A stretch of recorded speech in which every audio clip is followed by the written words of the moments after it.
nastaghfiruh wa na'udzu billahi min shururi anfusina wa min sayyiati a'malina. May yahdihillahu fala mudhillalah wa may yudlilhu fala hadiyalah. Alhamdulillahirabbil alamin. Kita masih diberikan kesehatan, kesempatan sehingga kita dapat berkumpul di masjid yang kita cintai ini untuk melaksanakan sholat isya dan yang insya Allah akan dilanjutkan sholat tarawih berjamaah. Sholawat berbingkiskan salam tak lupa kita hadiahkan kepada junjungan alam baginda Nabi Yuna Muhammad sallallahu alaihi wasallam. Biqaulina Allahumma sholli ala Muhammad wa ala ali Muhammad. Alhamdulillah, tidak terasa kita telah menunaikan ibadah puasa dan sholat tarawih hingga malam ke-27 ini, yang artinya sebentar lagi kita akan menyambut kedatangannya bulan Syawal.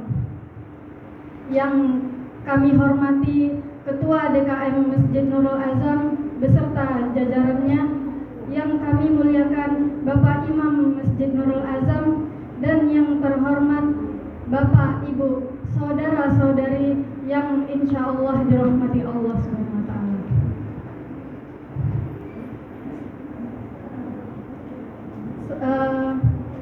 Setelah yang dijelaskan pada protokol tadi bahwa tema kita pada malam kali ini yakni menyantuni anak yatim. Hadirin jamaah sholat tarawih rahimakumullah.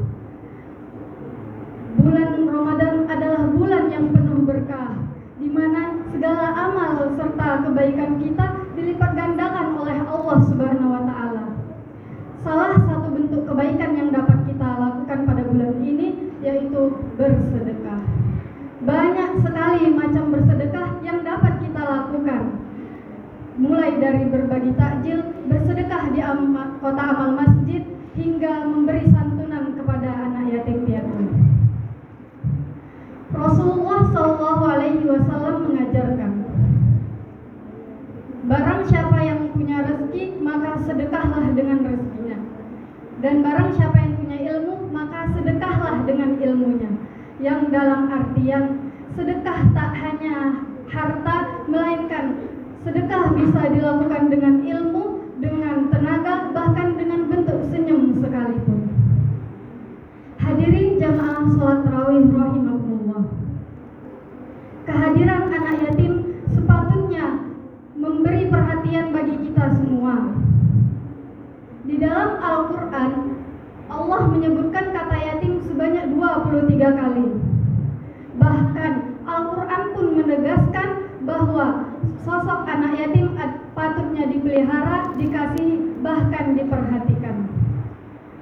Dan Allah Subhanahu wa taala berfirman yang berbunyi, Bismillahirrahmanirrahim.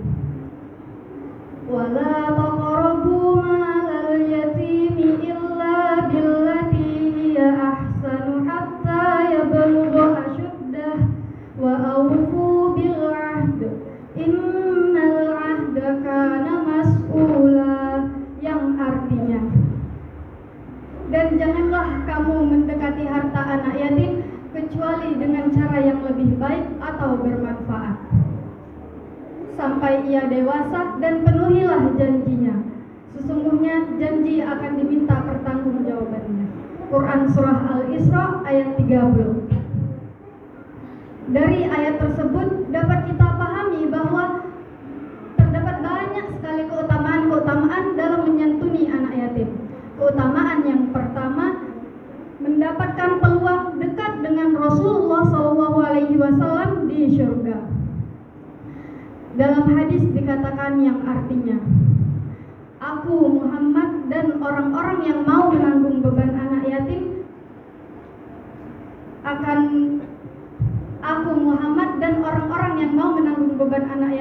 seperti dua jari ini di akhirat kelak. Yang artinya kita dijamin bahwa kalau ingin dekat di akhirat dengan Nabi Muhammad SAW, maka di dunia dekatlah dengan anak-anak yatim. Keutamaan yang kedua, kedua, barang siapa memelihara anak yatim akan dijamin masuk surga. Orang yang memelihara anak yatim di kalangan umat muslimin, memberikannya makan dan minum, pasti Allah akan memasukkan ke dalam surga, kecuali ia melakukan dosa yang tidak bisa diampuni. Hadis riwayat Tirmizi. Keutamaan yang ketiga, barang siapa menyantuni anak yatim akan diberi gelar al-abror.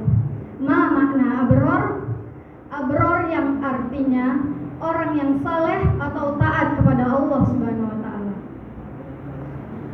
Menolong anak-anak yatim, memberi makan beserta orang miskin merupakan tanda-tanda orang yang taat kepada Allah Subhanahu wa taala. Lalu keutamaan yang keempat, akan diberi pertolongan oleh Allah Subhanahu wa taala. Menolong anak-anak yatim dengan berbagai langkah kepedulian nyata akan menjadi ibadah yang akan mendatangkan pertolongan Allah Subhanahu wa taala. Yang kelima, ketika kita menyantuni anak yatim, kita akan dihindarkan dari siksa akhirat yang pedih. Allah tidak akan menyiksa pada hari kiamat nanti orang yang menyayangi anak yatim, lemah lembut pembicaraan dengannya, menyayangi keyatimannya dan kelemahannya. Hadis riwayat Tabrani.